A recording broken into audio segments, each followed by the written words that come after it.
You're listening to Dirty Feet, a podcast from No More Radio. Vous écoutez le podcast Dirty Feet sur les ondes de No More Radio. Hosted by, animé par Allison Burns, JD Papillon, et Stéphanie Morin-Robert. Stay tuned. We're gonna move you.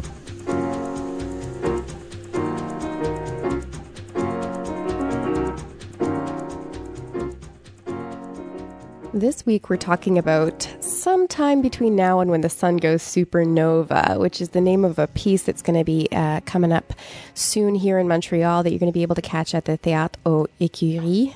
And we have the pleasure of speaking with two of the creators of the piece, the main creator, Mark Lawes, who is from Calgary, who is the artistic director and the founder of Theatre Junction, and also the driving force behind the redevelopment of the Grand, which is the Theatre Junction space in Calgary. He's been in Montreal before with the work Lucy Lost Her Heart in 2012. He was actually on Movement Museum back when we were doing that program on CKUT discussing that work. We also have in studio Raphaële Thiriet, who is one of the writers, one of the performers, and a dramaturge for this latest work, this Supernova work. Raphaële is from France. These creators have also worked on another show that you may have seen back in 2012 at Uzinsei. It was called Lucy Lost Her Heart. A big part of that production, and as it sounds, a big part of this upcoming production as well, is the multi-disciplinary aspect of these performances created by Mr. Mark Lawes and the Theatre Junction. Well, Lucy Lost Her Heart was, again, very multidisciplinary. We had some performers doing a lot of acting and moving on stage. We had lots of elaborate set pieces and some technology in there as well. And it was kind of maybe ghost stories almost of memories and people real or not real or forgotten or remembered. So it was a very kind of abstract, again, multidisciplinary story. So I would love to hear a little bit more about just kind of this wide genre that you work in, and kind of if you could do a better description of the kind of different elements that you use in this sort of creation. Sure. The multidisciplinary work or interdisciplinary work is part of what we've been exploring over the last 5 years. Lucy Lost Her Heart was the end of a trilogy, so it was kind of the end of a certain kind of work that we were doing, and Supernova is the beginning of a new phase of our work. But we still are working a lot with dancers, actors. In Supernova, we worked with a filmmaker from France, Alexandre Mering, and live music on stage. So we have a musician sampling voices, playing music, and in Supernova we have a lot of interface with the screen. And Supernova really is about this kind of how technology is changing how we see the world and changing our consciousness.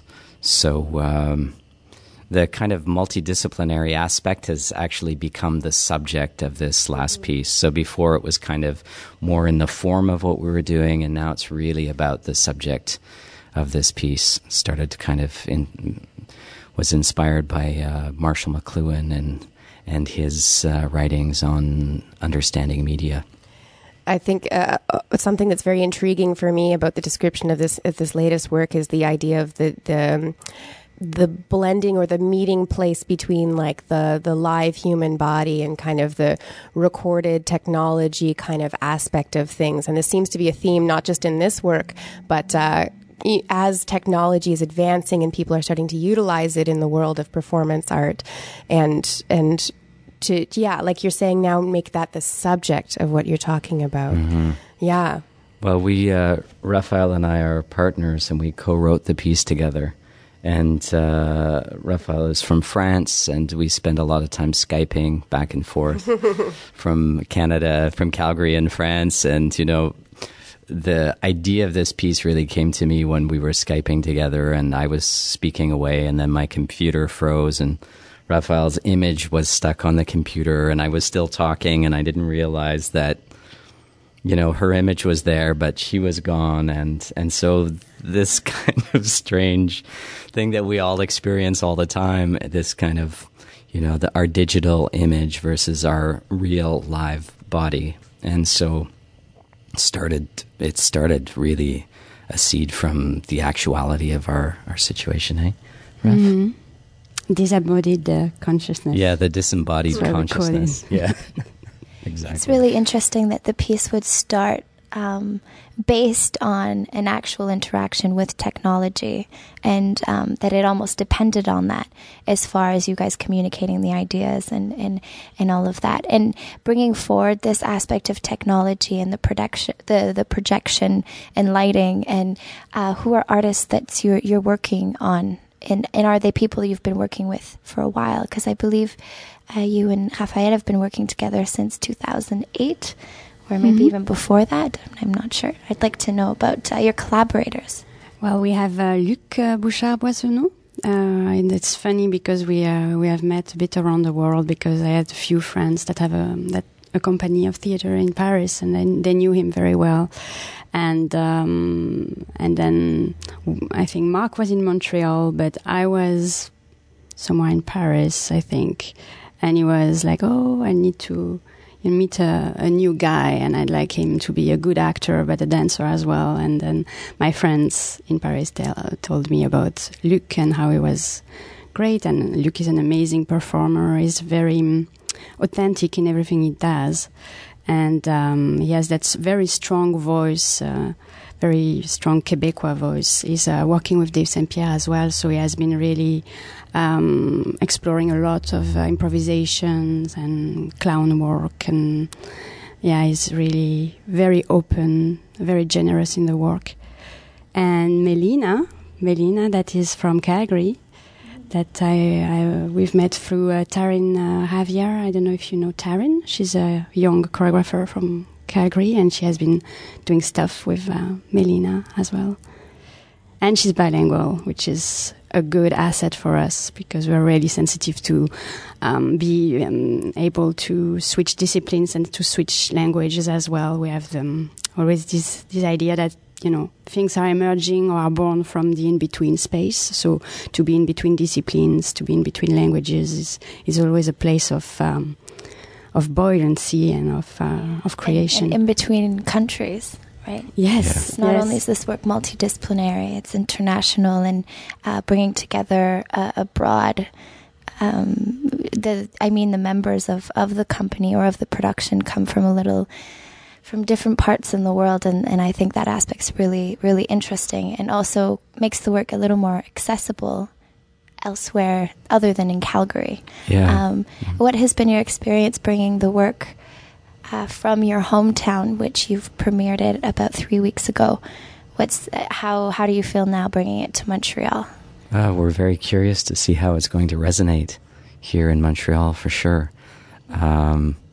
But because both Melina and Luc live here, it's a bilingual production. It seems like ideally suited to Montreal, and also the language of performance is more elaborated here in many ways than it is in Calgary. So I think in Calgary there's not any other company that's doing this kind of work, and so it's always we're really pioneers in that sense in Calgary. And here because it's the dance milieu and the theater milieu is really linked with other places in the world here more than it is in Calgary. We're quite isolated there. So, I think it'll be really exciting and interesting to present to the public here.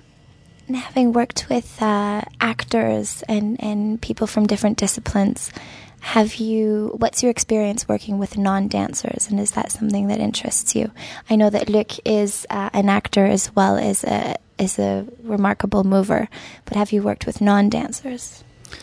I come from a theater background to begin with, so actually working with dancers is a new thing for me. So I'm not a choreographer, I'm a theater director and an actor. So, but the body, again, has always been very important in my work. to work with dancers was really a revolution for me because they didn't have a fixed idea of how to represent a character on stage.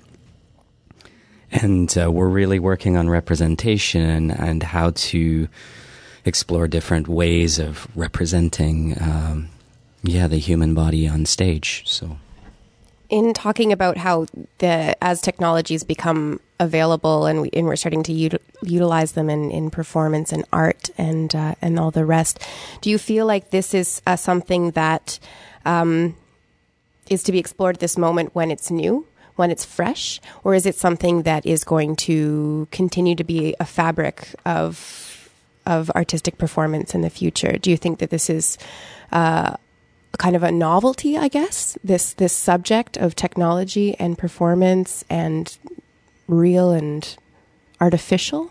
Or do you think that it's here to stay? Is that in our work or just in general? In general, I'm thinking, yeah. Because you seem so plugged into this kind of type of work. Well, I think we're always talking, in the theater, it's talking about actuality, what's going on with us now in the world. So technology is a part of that. So I can't see that. Of course, there's reactions to technology. Maybe it's like, I don't want to deal with technology. The live body is more important. Let's not use it. But still, it's in reaction to the world that we live in. So I think in that way, the use of technology and how we relate to that is here to stay in some way. What do you think, Raph? Well, technology is it's a historical thing. It's like cultural now. Like we are really, our bodies are extended through technology, and I think it's going to continue that way. So as the art is always reflecting the world we live in, possibly technology is going to stay. But personally, I believe that the core of live art is the body and somebody in front of you. That is, that is taking an act, that is acting, or that is like doing a gesture or dancing. It's radical. It's one human being in front of others, and this is a strong political act in itself. To be in a loneliness on stage in front of others, and to propose a new world or to propose something. And can I ask the source for because you both co-wrote the text that's going to be presented in the production, and I'm wondering, when we're talking about communication, we're talking about the way that we're communicating now. How do you source the text? Where does that come from? How do you begin to write for a production like this? Well, we start a lot. The inspiration, I guess this piece was a little bit different because I had a residency in Paris for 3 months to begin the writing. And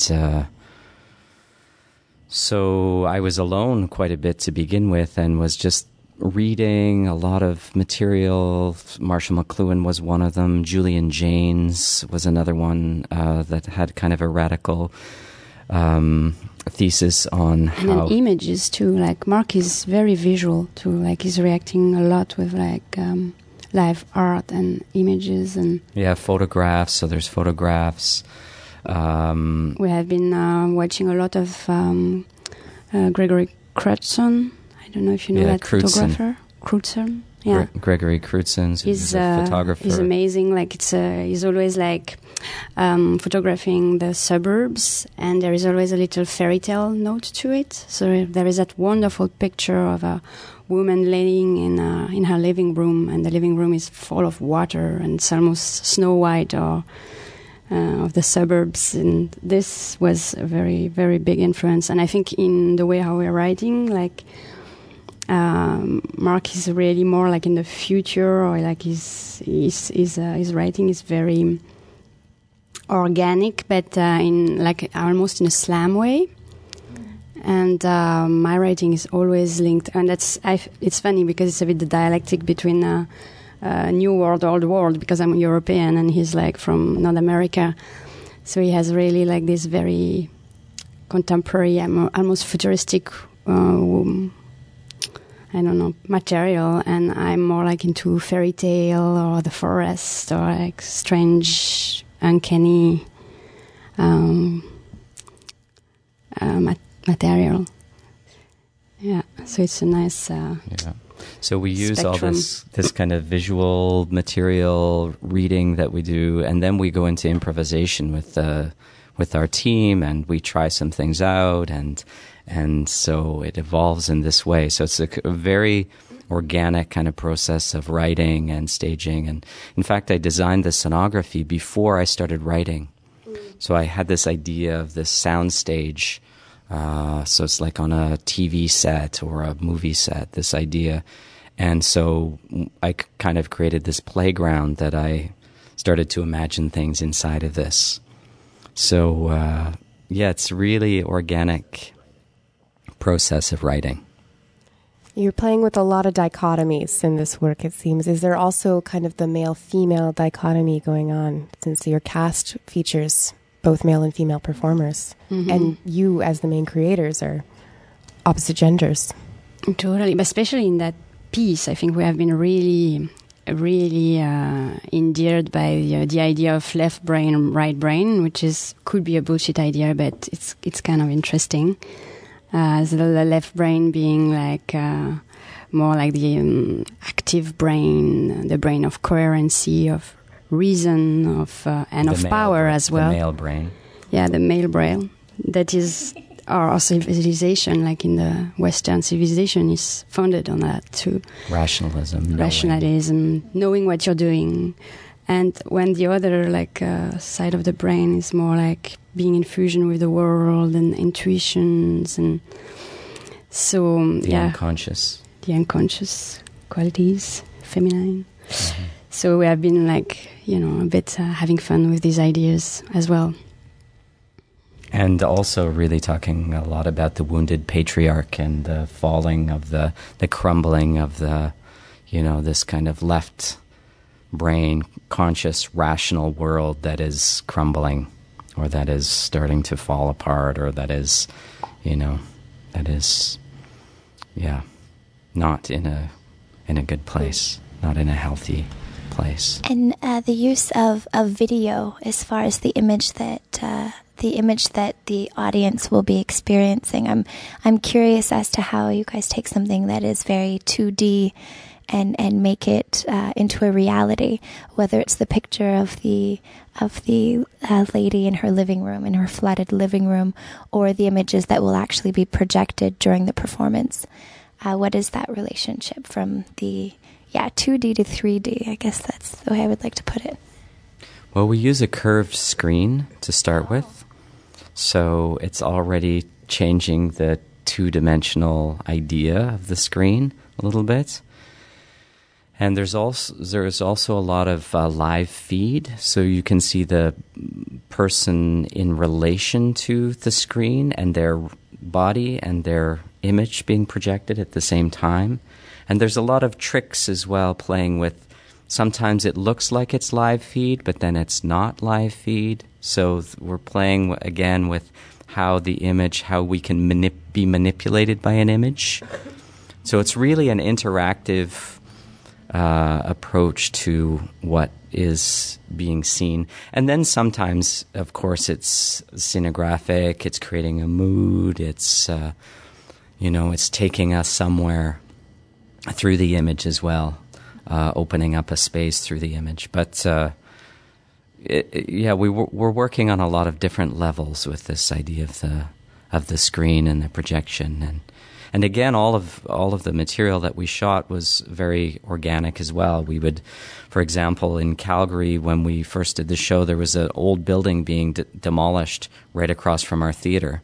It was the old Calgary Herald building. There's very few old buildings left in Calgary, and this was really strong that this, the first kind of printing press or whatever, the Calgary Herald building was being torn down, and so we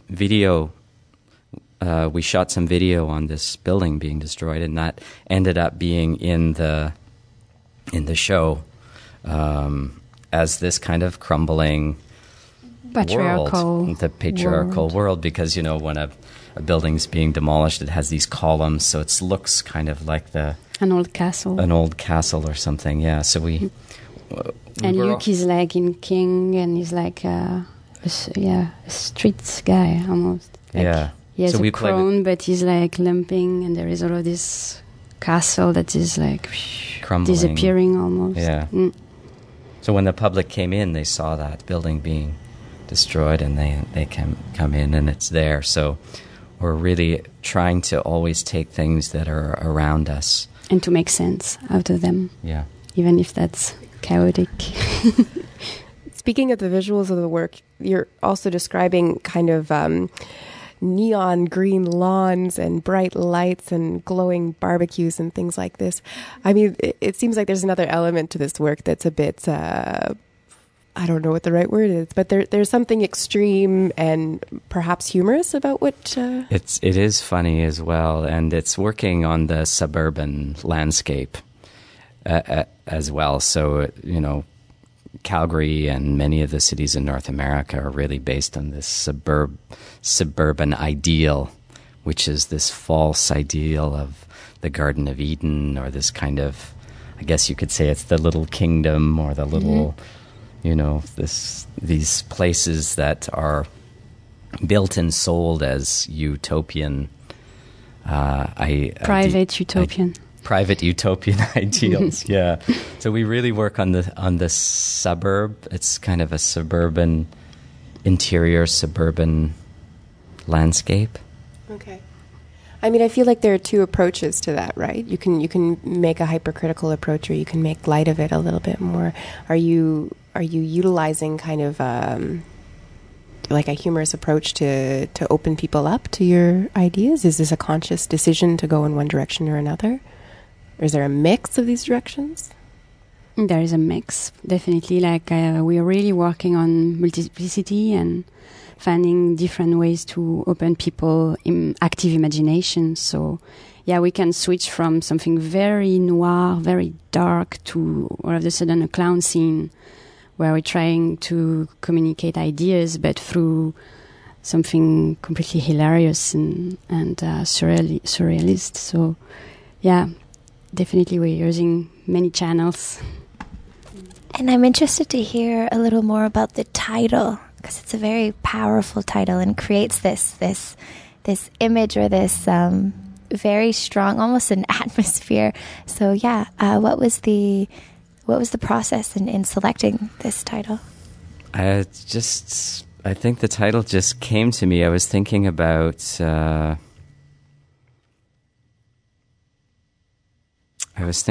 this space between, that I really feel that we're in a time between, again, maybe between the old world and the new world, or there's something changing in how our society is being structured, and we're not there yet. We're in this in-between space, and we don't know. And how things get accelerated by hyper-technology and financial transactions and all of this, marketplace that the world is becoming too. Yeah, so sometime between now and when the sun goes supernova, which is probably the longest title ever, and resist the kind of marketing norms as well. They're trying to format that on a poster, or to, to use it in a program. Everyone's saying, really? Is it really that long? You need that long of a title? And it's also very pop and kind of funny, but it talks a little bit about, though, this idea of the end as well. When is that? What is that? When the sun goes supernova? And is that happening soon, or a billion years from now? So it's kind of opening up this territory it's between, like comic relief for the end of the world. Yeah, exactly. We also got an exclusive tip that you are sticking around in Montreal after the performance of this show. Can you talk a little bit about the next creation that's on the horizon, or is that top secret? We'll be at Theatre Thiriet in September for 3 weeks in residency there to begin work on the sequel to this. Really, I'm always interested in. I never see a piece just being made by itself. I'm always pulling threads from different pieces, and we're So the next piece is... Everybody knows that this is nowhere. Everybody knows this is nowhere is the title that we're using for the next piece. And this one, Supernova, really starts in the suburban landscape. And at the very end of Supernova, there's a little trailer film that we made, and the actors decide to leave the theater and go on a road trip and go into the desert. So you see them leave the theater at the end of the show of Supernova, and they grab a cab and they head off somewhere. And so that's where we'll take the departure point for the next piece. So we spoke of your collaborators as far as, or the inspiration behind the text, behind the images, behind the atmosphere that you guys have created, whether it's projection or text. So now let's talk a little bit about the music. Who have you been working with as far as soundscape? The last couple shows, and in Lucy Lost Her Heart, Chris Dadge was working with us, and he also made the composition for Supernova and played live. Unfortunately, he's has about 3 or 4 bands that he's playing with, and he's touring with a guy, Chad Van Galen, who's very busy as well, so he wasn't able to play the show here, but a friend of his is. And but the music has always been really important and is really part of the organic process of making the piece. So when we improvise, we're always making the musicians always making musical proposals and coming with ideas to present. And there's a lot of songs in the piece as well. So there's 3 or 4 songs. So these are always kind of composed with long jam sessions. Like we actually think of ourselves a bit like a band because we really jam all the time, and that's how things are, developed. That's how choreography is developed, or music is developed, or so. Kind of selecting your favorite moments within that jam and making them happen again. Exactly. Rehearsing them. Yeah, we record everything and on video, and the musician's always keeping track of everything that he's doing, and then we start to build and compose from those improvisations. And if I'm not mistaken, the sound is something that is performed live, and there's also live looping and repetition. Yeah. There's a lot of Everything is live, so it's also very complicated technically. This piece has become quite difficult to do, especially to tour technically, because it takes a long time to set up all of the sound and video and live feed video and all of that stuff. But the music is really an interesting element. I think it got compared to, didn't it, Paris, Texas or something? Mm-hmm. Who did the music for Paris, Texas again? Ry Cooder, that's it, yeah. I guess that was more related to Lucy Lost Her Heart than this one. This is a little bit more. I think that's because of the video as well, because a few of the images that are in the video are like the deserts. Mm-hmm. And so that has been shot in the States, like we went in Joshua Tree, actually. In Joshua Tree, desert, yeah. So I think Paris, Texas is a long meditation on the desert and how to lose your identity in the desert and what are you searching for. And so I think that the comparison comes from, like, the association between the music, the soundscape, and the landscape of the desert. Yeah. Is there a little something that we can play at the end of the interview to give our listening audience a little taste of what they can expect from Supernova? Sure. Do you want to introduce what it would be? Yeah, it's a song that Raphaële sings, and it's called Across the Ice Fields. Perfect. So thank you both so much for joining us in studio. We've been speaking with Marc Lawes and Raphaële Thiriet about Sometime Between Now and When the Sun Goes Supernova. This will be playing in Montreal at the Theatre Écurie on the 28th, 29th, and 30th of May. And that's on Chabot Street in Montreal, Quebec. Thank you both very much. Thank you. Thank you.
Dirty Feet is recorded every week at the Montreal Improv Theatre. Check them out at montrealimprov.com. Dirty Feet est produit et animé par, produced and hosted by Alison Burns, JD Papillon, et Stéphanie Moret-Robert. You can find out more about our show at nomoreradio.com, follow us on Twitter at Dirty Feet, and find us on Facebook at Dirty Feet Podcast. Vous pouvez écouter tous nos épisodes sur notre site web ou vous pouvez vous abonner également sur iTunes à notre podcast. Listen to past episodes on website or subscribe to the podcast on iTunes.